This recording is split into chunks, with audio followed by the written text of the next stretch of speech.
If you want a gradient background image like this or this, I'll show you how to do it for free using GIMP.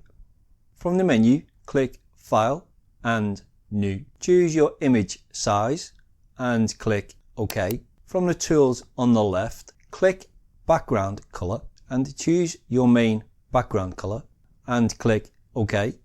From the tool options on the left, choose Bucket Fill and click your image to fill with your background color.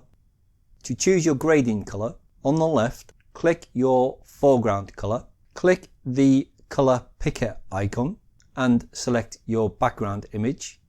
Choose a color for your gradient from the color palette and click OK. From the tool options on the left, choose Gradient. Then from the tool options window, ensure mode is set to normal. Your gradient is set foreground to background. And from the shape drop down list, choose your shape. Then select the starting point on your image. This will be the brightest point of your gradient. Drag across your image.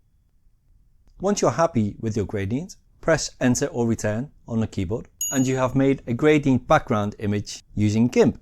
For different gradient effects, you can simply change your starting position for a different gradient effect.